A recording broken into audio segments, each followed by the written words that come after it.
This morning was interesting.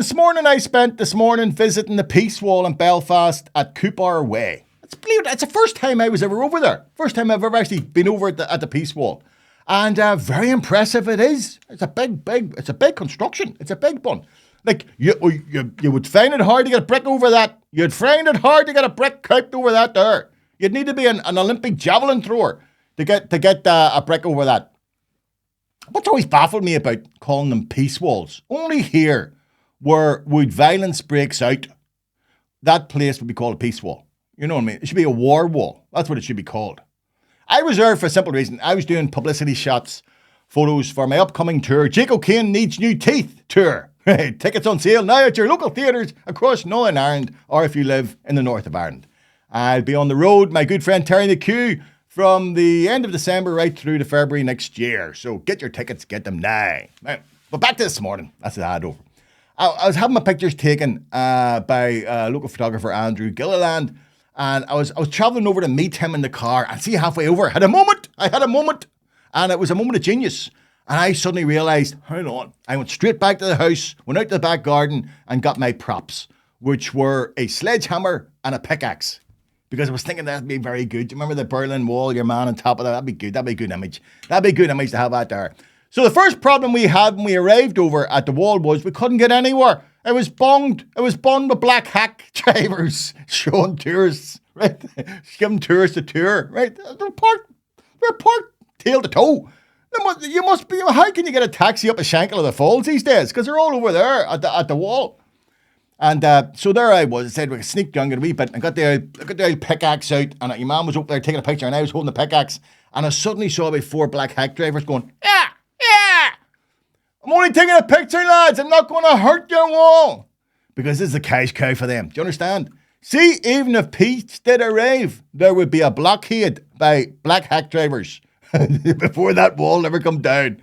They make too much money out of that wall for that wall never come down.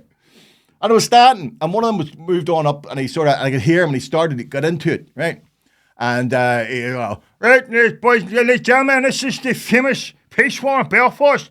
This wall was put up in 1967 to protect the Catholic minority population from an onslaught from the Protestant side who tried to burn down Clonard Monastery, but were repelled by brave freedom fighters. I had my Tourette's moment, you understand? I couldn't help myself.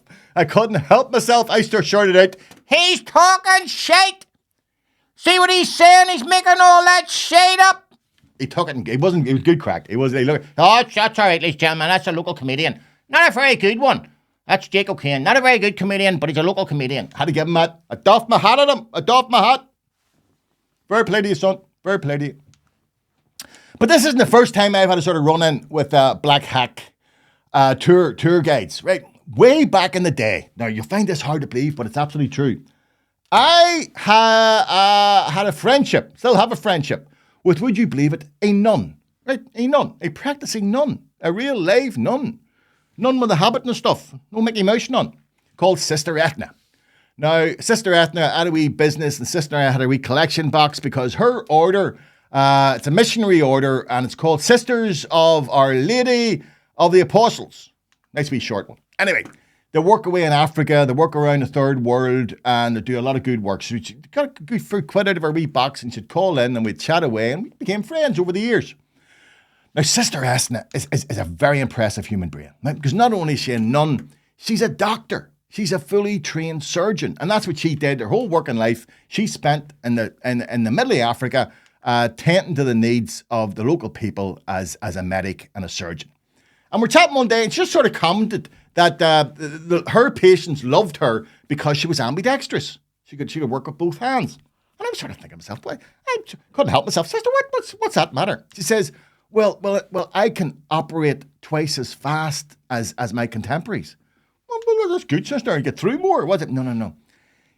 Where she was, quite often, she had to operate without recourse to either anesthetics or painkillers. Do you understand why a quick operation would be important there? Fair play to Sister Ethna.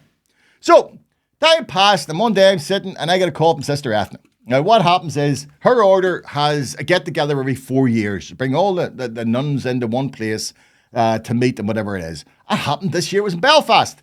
And Sister Ethna, the nuns had a couple of hours to kill in Belfast. And she said to me, who does she know? She knows me. She asked me, do I know anybody who could show them the murals on the Falls Road? Well, wouldn't you know it, boys and girls?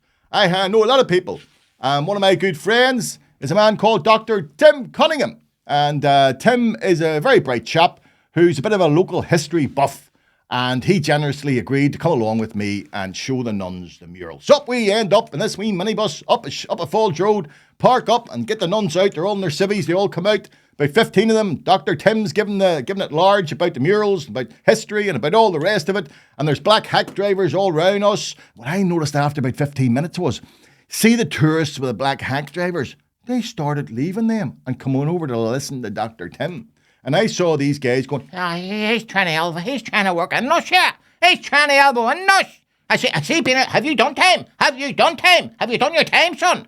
So I said, Dr. Tim, let's get away here. Let's just, time to move on. So we get all the nuns back in the bus and we jump on. And Dr. Tim, here's the thing, Dr. Tim, he's middle class. Do you know what I mean? And he's cross community. And he's maybe not as street savvy as I would be. So Dr. Tim had the wonderful idea of saying to the minibus driver, drive across Northumberland Street onto the Shankill so I can show the ladies the loyalist murals. Fair enough. I was not too happy about this, but I didn't want to throw. I just said, all right, I'll go along with this. So over we go. We're sitting outside the Rex Bar on the Shankill Road. Do you understand? The Rex Bar on the Shankill Road. And the nuns get off. And I just happened to look behind. I hadn't noticed there was about 8 old nuns sitting there in the full nun outfits. The things, the hat, the black and white penguin outfits sitting there. They hadn't got off the bus because they're too old. We're outside the Rex Bar in the Shankill Road. I said to them, sisters, if anybody asks you what we're doing, you're on a hen night. Do you understand? We're all on a hen night here.